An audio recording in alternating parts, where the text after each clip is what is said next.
Hello everyone, it's Takasubari2 here, and for today, so the annual Summer Game Fest event hosted by Jeff Keighley had just ended yesterday, and I will say though, there was quite a lot of interesting and really exciting announcements that they have shown off here, and I will say it is, if anything, a huge improvement from last year's Summer Game Fest. There were definitely still some games that I did enjoy from last year's event, but this year, yeah, there were quite a lot of good highlights in this one, so welcome to another video where I'm going to be talking about my own personal highlights and pretty much stating on whether or not this Summer Game Fest was good or not. I've already stated that, yeah, I mean, it was a huge improvement, but what are the games that was shown here? Well, there was quite a lot I do want to talk about, and this will be kind of quite a long video in some cases, so I do hope you guys enjoyed this video with what I have to cover for the Summer Game Fest, and I just want to let you know that I will not be covering all of the things that was announced, just the ones that I personally enjoyed the most, and I'll be giving out my personal opinion at the end as always. But with that, I hope you guys enjoy this, and let's kind of talk about what games and highlights they've shown for this year's Summer Game Fest. So the way they started to show off was quite an insane one, and that is the fact that they decided to reveal another Resident Evil game being developed by Capcom. Yep, that's right, we're getting another Resident Evil game of all things. Last year, Resident Evil 9 was announced as the final announcement. This year, it's basically starts the event, and I gotta say, definitely a way to start the Summer Game Fest, as this is gonna be a remake to the game Resident Evil Code Veronica, where this title is simply just called Resident Evil Veronica, where it stars Claire Redfield. Definitely great to see. It'll be getting a 2027 release date, and as I said, quite a way to start off the event of all things. And it is not only confirmed to be on the PlayStation 5, but also consoles such as the Xbox Series X and S, Steam, as well as the Nintendo Switch 2. So another Resident Evil game now coming onto the Switch 2. At this point, I would not be surprised if they decide to port Resident Evil remakes 2 to 4 onto the Switch 2 at some point in the future. You know, Capcom has been cranking with all of these different ports onto the Switch 2 lately, so it pretty much goes to show. Still, it definitely is crazy that we're already getting another new Resident Evil game, even though we just had Resident Evil 9 just about a few months ago. So yeah, Capcom is cooking a lot when it comes to this franchise, and seeing a remake to Code Veronica was definitely great. I am trying to get into the Resident Evil series, and myself personally, I'm currently playing through like 4 and 5 and basically like 6 at the moment, but still, I really do think for those who are excited for a remake of Code Veronica, well, there you have it. Now, the next announcement after Code Veronica is another game that is confirmed by Studio MDHR, who is known for making one of the most critically acclaimed indie titles, Cuphead, as they have confirmed that they are now fully developed in another hand-drawn Cuphead game, which I would definitely assume is going to be like a sequel to the original Cuphead, which would really be exciting. It has been quite a while since Cuphead had gotten any new content, but that's not just it. They even revealed another game alongside this new Cuphead game, that being Mighty Cuphead Adventures, an 8-bit style run and gun game, and so far, it is currently in development, and this is like one of the few games that they've shown so far, but yeah, we are now expecting to see another newly drawn Cuphead game. I really love when, you know, studios lately have been doing these like rubber hose effects lately, which is like really great, honestly, and I love Cuphead. I haven't really beaten it still. I mean, I am trying to get through a lot of the bosses here and you know, beat the final boss. It's been like quite a few years since I even played Cuphead, but yeah, it has been a while since Cuphead was even given anything new content. I haven't really heard much of what happened to the Cuphead show, but yeah, great to know that we are getting another expansion to the franchise. Definitely one of my favorite indie games of all time. And then another title they showed off after this was a sequel to Alien Isolation, just simply titled Alien Isolation 2. Alien Isolation is one of the most well-known horror games out there for just having its AI being able to adapt the player's movements and mistakes and pretty much learning from it, which really what makes that game so terrifying to begin with. So to see another sequel is really great to know. We don't exactly have a release date yet, but yeah, Alien Isolation 2 is coming. I would assume that just like the first, it will be coming to the Switch 2 at some point, as well as other consoles like the PlayStation 5 and Xbox Series X and S and Steam. But yeah, already great few announcements that were already starting off from this Summer Game Fest, but then afterwards, things just kind of started to slow down with some cool announcements here and there, some that I didn't really find too interesting, and then there was some that I do really want to point out to the most. And one of those announcements that got me really excited, and that was a new announcement to a brand new Teenage Mutant Ninja Turtles game known as The Last Ronin. I cannot believe it. We are actually getting a game based on probably one of my favorite comic book iterations of the Ninja Turtles in quite a long time. I love The Last Ronin, one of my favorite stories to come from the franchise, and to see a video game based on this is amazing. Not to mention, this is being developed by Platinum Games, you know, the same developers that gave us titles like the Bayonetta franchise and Nier Automata. That's a gold mine right there. And not to mention, there was definitely quite a lot of hurdles in terms of The Last Ronin. There was supposed to be like a movie based on it, but was quietly and unfortunately shelved during the process. But then there was also another game that was announced a few years ago, but I seem they decided to quietly cancel it, as we now got another take of The Last Ronin. Platinum Games making this is amazing. And funny enough is that this was announced as Paramount Games Studios' first game to show off, which is pretty funny to say the least, and quite a way to show off what their game catalog is gonna show.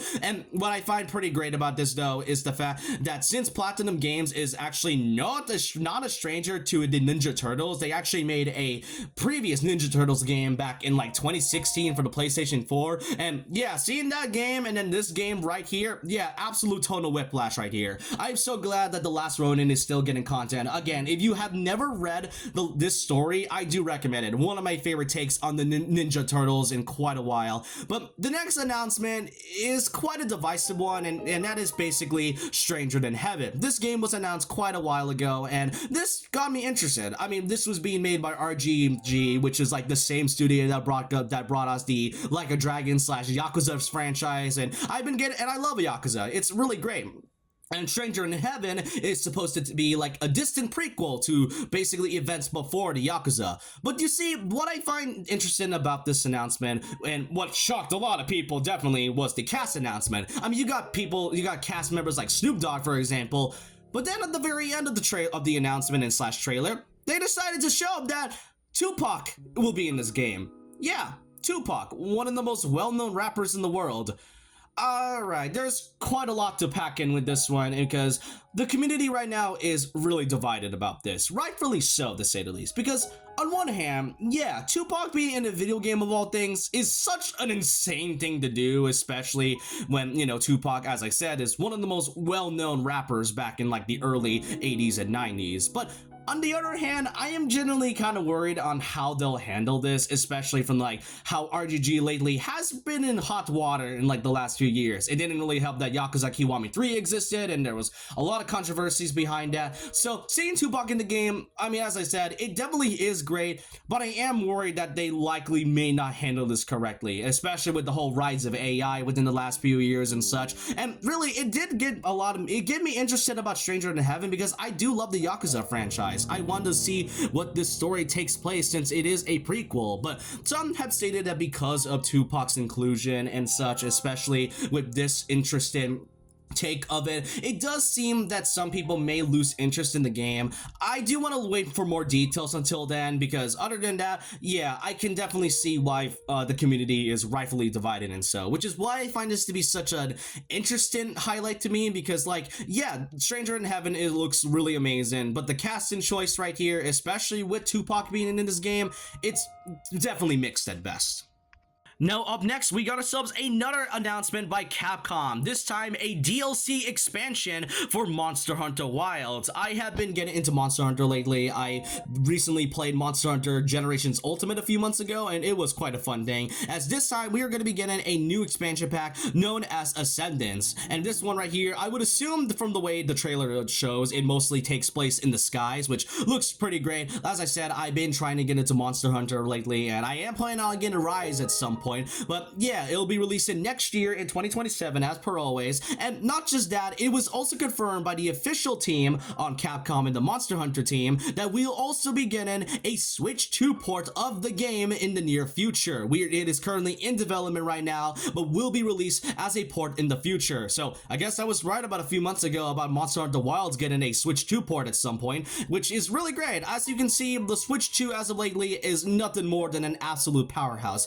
Regardless regardless of how people feel about the key cards and such. But still, Monster Hunter Wilds, really great to see another DLC expansion pack, and to kind of deviate from all the hype and great expansions, here we got ourselves a bit of a strange trailer and announcement, and that was about the Among Us show. Now, this show has been in development for like the last few years and such, and you know, you had a pretty cool cast like Elijah Wood, for example. But the weirdest thing about it though is that I don't really think the Among Us show was supposed to release, because a few hours before the Summer Game Fest, they Paramount had accidentally like published and released the show on their streaming service, and after a few more hours, the Among Us show was given a trailer, and it shows that it's currently streaming as of right now. So I'm pretty sure that was on Paramount's part. I have no idea as to why they decided to just randomly show that, or even released it even before the Summer Game Fest. It's kind of their fault at that point. I don't really know much about the Among Us show at this point. I haven't really heard much about it since, but what I can say is that, you know, despite Among Us not exactly being as hype and popular as it was back in like 2020 and 2021, I am pretty impressed by how it still keeps going. Like, it's quite a supportive fan base and such. I may watch this if I ever have a chance. I don't really know how I can really feel about this. I did hear there were some funny parts about it, but yeah, the Among Us TV show definitely took quite a while for them to develop, but hey, it's finally here and it's currently streaming on Paramount Plus. Or if you don't want to buy a streaming service, then I don't know, find other ways. And speaking of a title speaking of a game that is also with the title Among Us, The Wolf Among Us 2, a game that has been in development for quite a long time, is finally given a new trailer as well as a release date. This time we got a release date of 2027, and The Wolf Among Us 2 is really, as I said, a game that has been in development for a long time. A game that was developed by Telltale Games, who had unfortunately went bankrupt years ago, and ever since then, this game had been in many hurdles since then. And you know, The Wolf Among Us is by far one of their most well-known titles to come from the studio, like just next to things such as like The Walking Dead, for example. So to finally see a release date is definitely refreshing. I remember seeing this announcement all the way back in 2019, and then another trailer at some point, I think like 2023 or 2024, and now we're just getting a release date. So pretty great. And if you are a fan of The Wolf Among Us, then yeah, you finally got a release date for the sequel. And if you aren't really much into a fan of it, then don't worry, The Wolf Among Us the first game will also be getting a remastered port this year on the holidays. It'll be releasing on all platforms, including the Nintendo Switch 2. So if you are trying to get into games like games that that are like diverse by your choices, then The Wolf Among Us is truly for you. I might get this because I do love games that, you know, have like choice. I do like choice-based adventures in my opinion, but still, yeah, we finally got ourselves another trailer after quite a while.